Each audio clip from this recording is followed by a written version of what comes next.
Hello, everyone. This is Ed Brendiger, and welcome to the Eddie Network podcast. And my guest today is a return guest, Gail Boenning.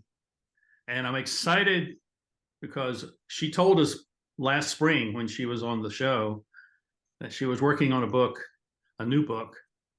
And the book is now done. And I'm excited to hear all about it and your experience of writing it and how you plan to market it and all those things that go into this. So welcome back, Gail.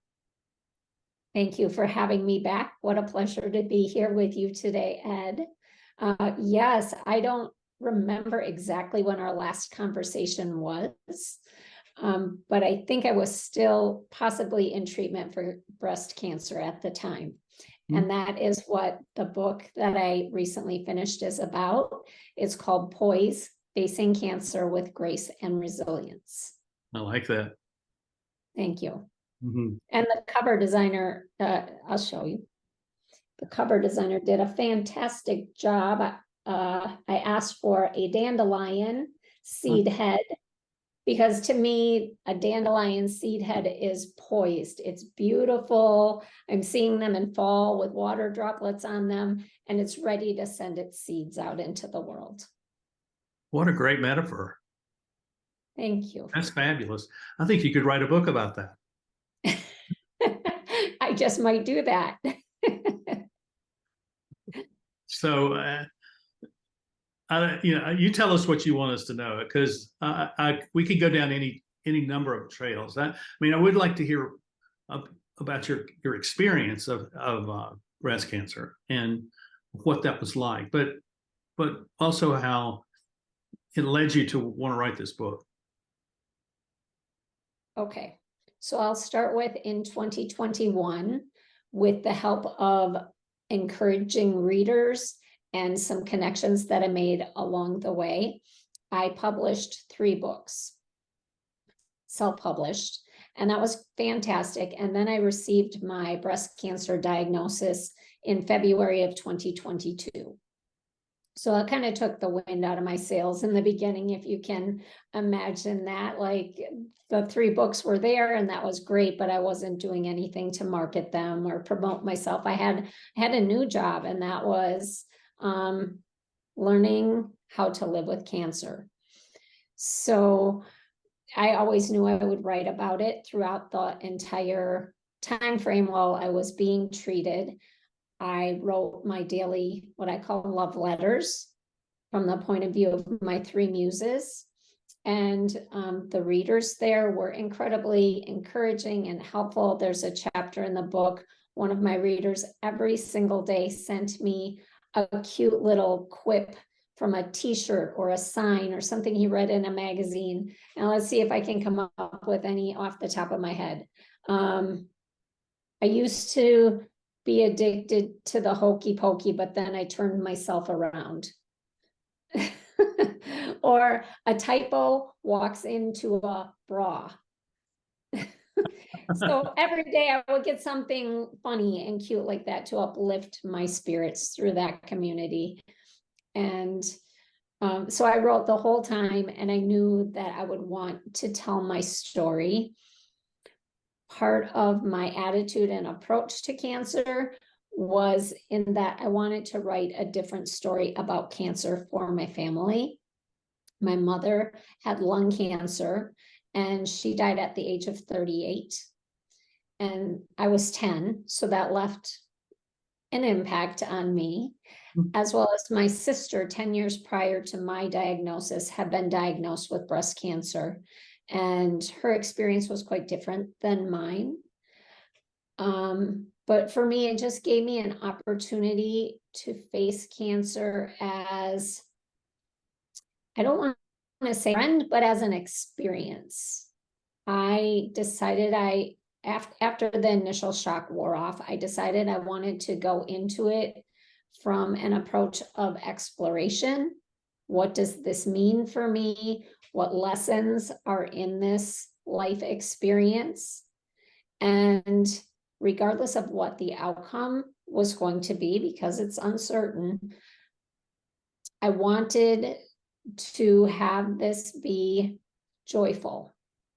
And so I set an intention to get to know my caregivers beyond the treatment protocols and what they needed to do for me for health. I started to ask them questions about their families and what they were doing and what they were making for dinner, and all of that fueled me through. It gave me instead of looking at myself as the starring person who had this terrible tragedy going on, I was able to step outside of myself and see through other people's eyes.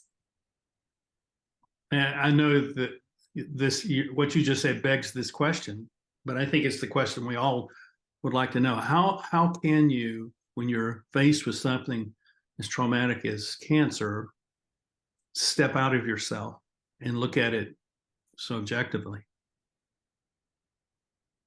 I think there were lots of things in my life, if I look back, different dots of preparedness.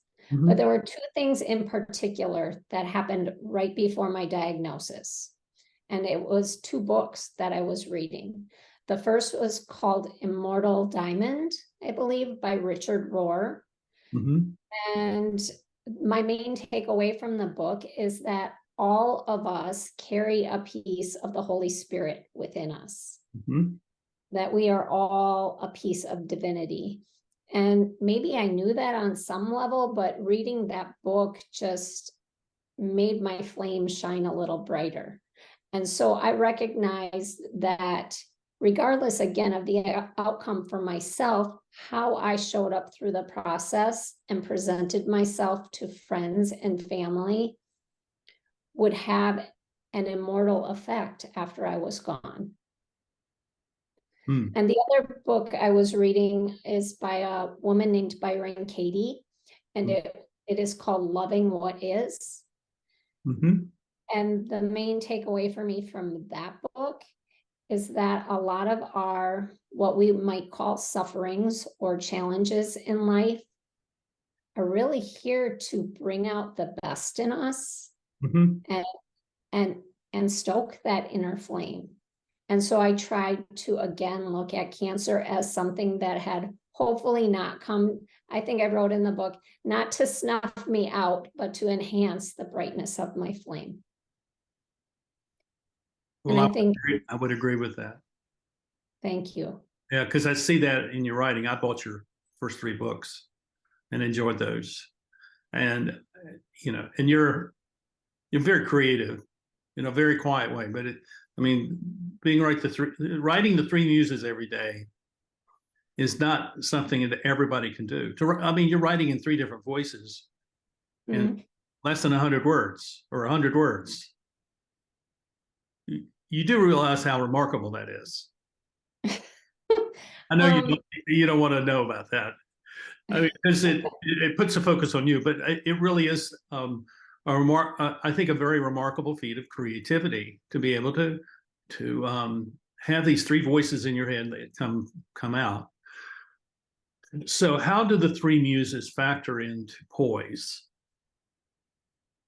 Oh, that's a really good question. I think that they factor into the book in that I was able to document my journey through their 3 voices in the daily publishing of my love letters. And as I wrote the book, I went back quite often into those posts to see what I was thinking on any given occasion. I think if I hadn't written it down, I might have forgotten a lot of it. For example, there is one story about the day that I went in for some testing, and there were some rules presented to me about what I could eat and when I had to stop eating and such and stop drinking. And I followed the rules, except one of the receptionists had called and left a message the day before reminding me of the appointment. And there was something unclear about her message and the tests. But instead of calling back to decipher it, I just went by what I understood from my nurse navigator. And when I got there, I found out that I had eaten outside of my inside of my restricted time frame. And the woman behind the desk was a little bit flustered frustrated with me for doing that. And I was a little bit flustered and frustrated with her approach to me. Here I had just received a cancer diagnosis. I was there to see if there was cancer in other parts of my body. I went back to have the needle inserted for the dye that needed to go into my system. And during that time frame, I had a really nice tech who told me not to worry about the woman at the desk. And B, I had my three muses with me who are always talking to each other. One is I look at as the rational one, like she thinks things through, she follows the rules. One is the emotional one. She's the one who would get upset at somebody saying, being frustrated with us. And then I have the uniter, the harmonizer, who brings all of it together. And so I think the three of them helped me write this book very much because they helped me live my life. Well, that's wonderful. And I think that's your three muses are symbolic of the world that is emerging, where we've been hyper rational for a long time. The more emotional is maybe another term would be more intuitive, kind of more of a bigger sense of the world, that the emotions tap into because they're so embodied. But the unifier is the one that comes to bring this together to make sense of the world and to guide us to. And so I think that's those sorts of trends are emerging and converging today. And so you're onto something, and I think obviously I think you've got something to say there that is of real value. So let me ask you that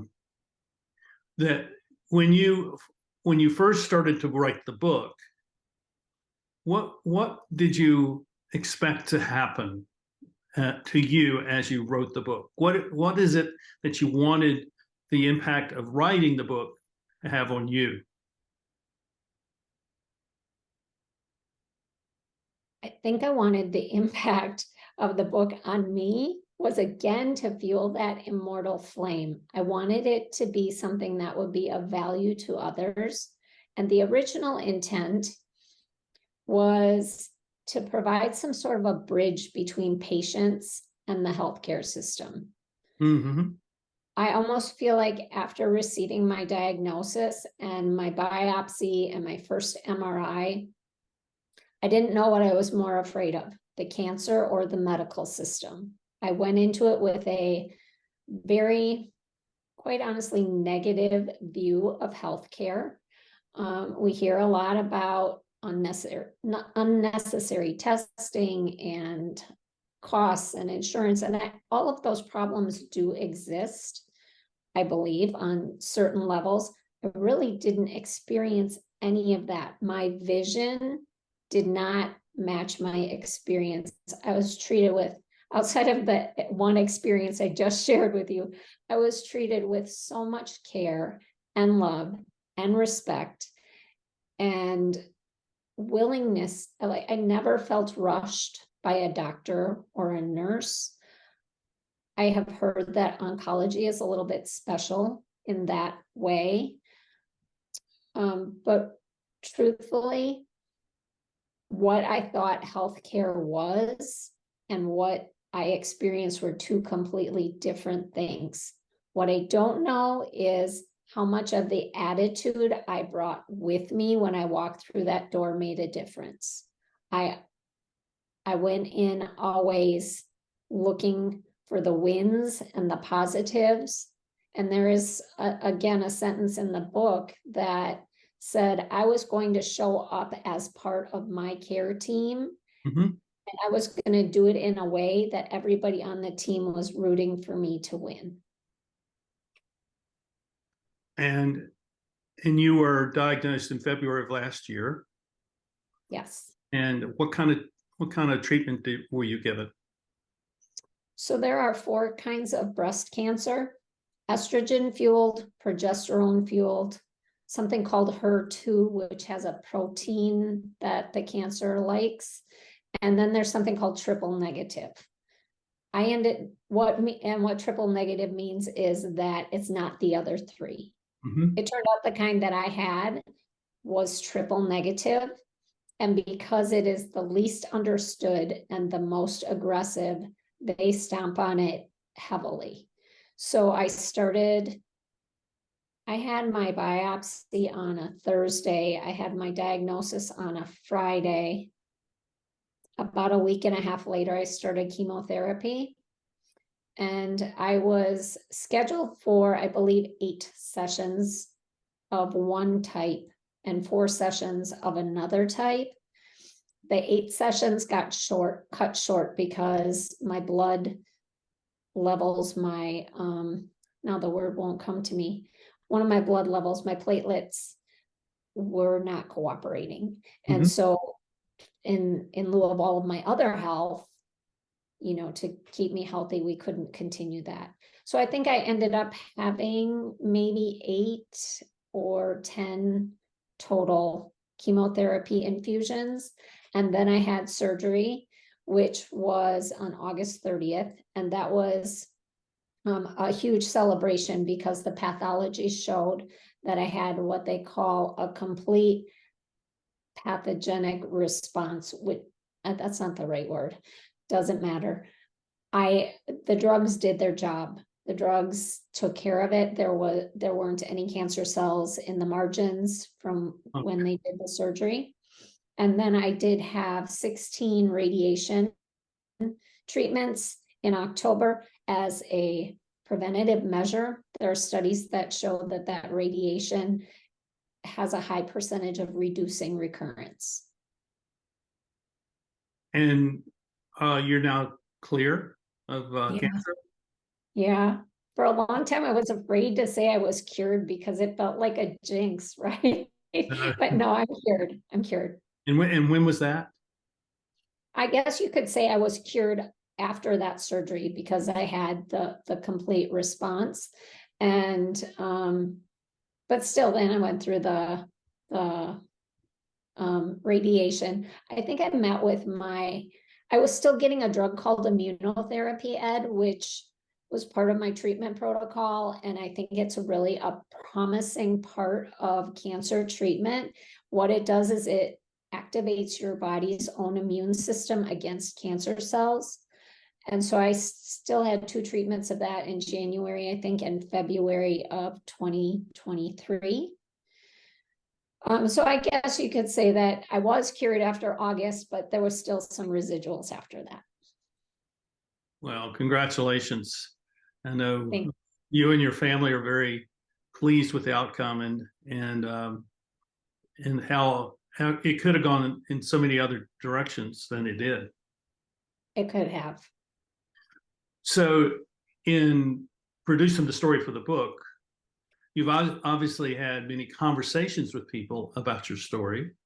Mm. Tell me about their response to you and what they're telling you about your story. Okay, I feel a little shy about this. I am getting I am getting very positive feedback on the book. When I started writing it, Ed, I started writing it kind of in a memoir style. And I don't know how far I got into it, but it was kind of like this happened, then this happened, then that happened. And then I ordered a book from another cancer survivor, and that's how she told her story.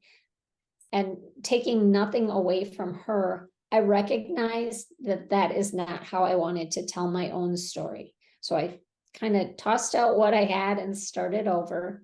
And I started writing what I call vignettes, which meets my style of brevity and bringing poetic language into it and just short stories. So there are 44 short stories in the book about different things that happened along the way. Wow, 44 stories. Is this I'm hoping someone is listening that would have a reason to. Is this something that has potential to be made into a film? Because it's a story it sounds like you're telling a typical story of a cancer survivor, but you're telling it in a unique way that is not often told, and that if it could be told in a kind of in a dramatic way on film, it might communicate the sort of ideas that you're wanting people to to hear and to feel. Oh, I had never thought about that. My first reaction is it's too short to be a film. But I have to tell you, I have been watching a couple of cute little things on Netflix based on the stories of Roald Dahl. Yeah. And there was one last night that was only 17 minutes long. And it was about a snake on a man's belly. I had never read the story, but it was told in such a creative and fun little way. So who knows? Yeah, Maybe. that's exactly the sort of thing I'm thinking, is that because of there are no limitations on time now. I mean, there are only limitations we put on ourselves, or the ones we put on ourselves. So, a series of short stories, I mean, which you've written, I mean, you've written these vignettes, it could be an interesting thing for a filmmaker to take on. Well, that's a lovely thing to think about. I'm trying to take things one day at a time. Hopefully this Saturday I'll be at the local bookstore signing books and maybe selling a few. I know you'll sell a lot of them, because so I do know a filmmaker. I think I will introduce you to him, because just to have the conversation, just to explore it. You don't, there's obviously no reason. I mean, no, you don't have to do anything. You really don't have to do anything.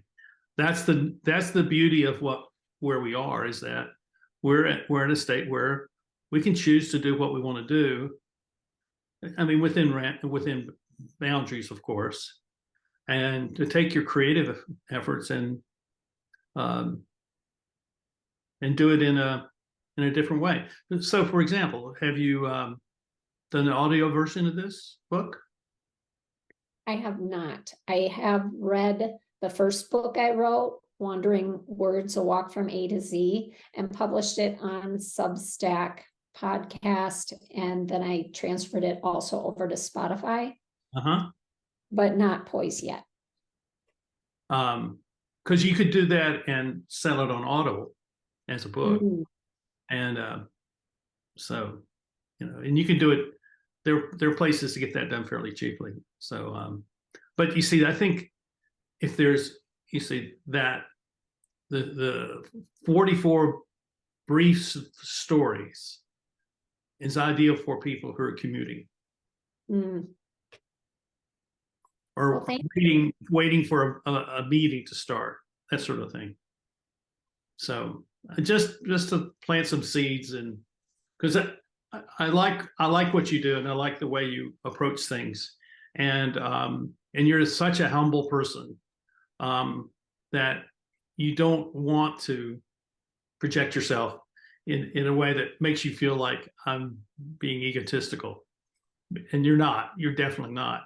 You have a story to tell, and in that sense, you're a servant. You're a servant to the people out there who are also suffering from, in this case, cancer, but also suffering because they also have voices in their head that need someone to some other voice to unify those voices. I mean, that's why I see your work is so unique and worthy of celebration.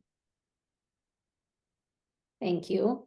I think we might have touched on this in our first conversation. That we did. I mean, my mindset hadn't changed. When I started writing, I had never thought of being a writer. It was a complete surprise to me when I took up this challenge to write 100 naked words per day, that it was incredibly sticky. And I found that it was shifting how I shaped my days, looking for something beautiful and positive to share with others. And I want to share something from one of your blogs. Okay. that I read. You wrote about the freeborn man. Uh-huh. And that is always, the idea of that has always felt captivating to me. And I have this book, Blue Highways, that a Oh, friend yeah. sent William me. Leaf Eaton. Yeah. I love that book. And in it, there's one part that says, what you've done becomes the judge of what you're going to do, especially in other people's minds. So we kind of do things and people label us to be a certain Uh-huh. way. Mhm. This guy was traveling the country in his van. When you're traveling, you are what you are right then and there. People don't have your past to hold against you. Mhm. And so when I read your article about the freeborn man, that's exactly what I was thinking of. And I connect that to my cancer experience in that I wanted to do it my way. Nobody knew me there, and nobody knew me as Gail with cancer, and it was an opportunity to take the experience and make it my own. That's great. And so I'm so grateful for you and all of the other writers and conversationalists and people in my life who, when you stop and are present and listen and pay attention, your life can grow in the most exciting ways. Very true. Very true. And that freeborn man piece, built on the Gaelic symbols, the idea of the stranger, which is there are all these people that kind of float in and out of our lives. And there are very few people that we tend to know for the entirety of our lives. Mm. So in that sense, we're always of course, I will say this, we're always in transition, but the transition is moving from one relationship to the next in such a way that I am the same person with everybody I meet, whether they're a janitor in a coffee shop or the CEO of a global corporation. That the trick is how do I be the same person in both of those settings. And when you're like me and you're always kind of in movement, you're always traveling, as we talked before we started recording, when you're always kind of in a state of transition, you learn how to do that. And you look at each person not as some sociological title or designation, but just as a person. And you want to discover who they are in the way they want to be discovered as who they are.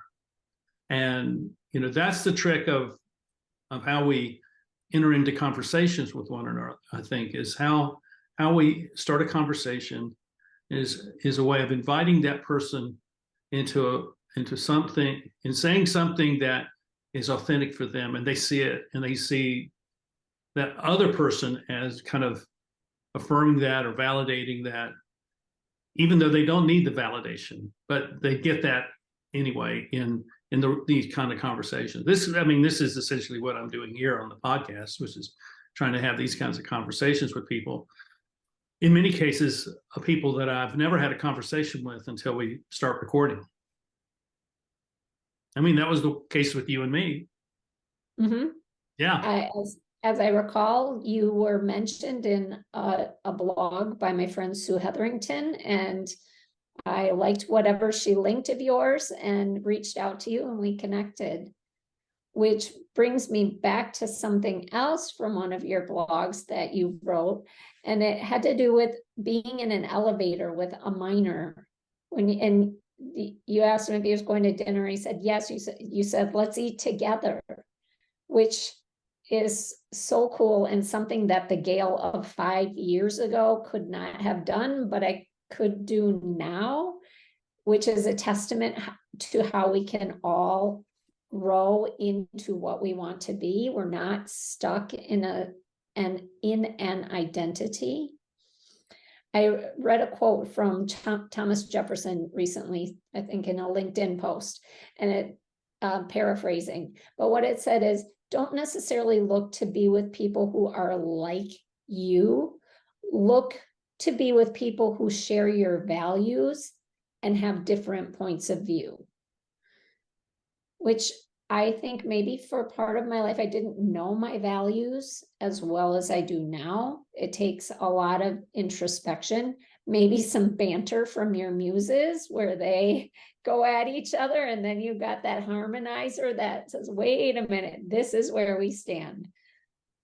So Yeah, that's very good. Yeah, it's very true. And what does your family think of all this? okay, so I'm married. I've been married for 30 and a half years, and I have a son who's 22. I would say we are a reserved lot of people. We don't express a lot of emotion generally. And so there hasn't been a whole lot of commentary or anything about the book specifically. I mean, they were there for me while I was getting treatment, but I recognize that that's the way I like it. Some people might like people to be over demonstrative. That makes me uncomfortable. So I guess we're a good fit together, my little trio family. Oh, that's great. Well, I knew that they were supportive of you because I think that's one of the secrets of your healing is that they were there for you, and there was absolutely no question about their support for you, and that's what I've picked up through our conversations. Well, where do people find your book? It's currently available exclusively on Amazon. I self-published through their KDP program. Ever so grateful for that existing, because It's a great service. oh my gosh, for an author to be able to put their work out without having an agent and a publisher, it does give you some responsibility then for getting the word out and building the connections. But I think it's a perfect trade-off for the way that I like to approach things. Well, good. Give us the title again. POISE, Facing Cancer with Grace and Resilience. Very good. Well, I wish you well in the sale of the book. And you have another book in mind? I have ideas knocking on my door and I'm jotting them on paper, but I haven't started anything yet. Okay. Well, keep writing. We'll keep reading. Thank you. Thank you, Gail, for being here. And thank you for having me. Thank you, everyone, for watching the Eddie Network podcast. And if you're interested, please subscribe and hit the like button. And if you have a question, please offer your question. And you'll have information on Gail's book in the show notes so that you can buy the book. Please buy the book. Thank you, Gail. And we'll thank you, everyone. And we'll see you next time here on the Eddie Network podcast. Bye-bye.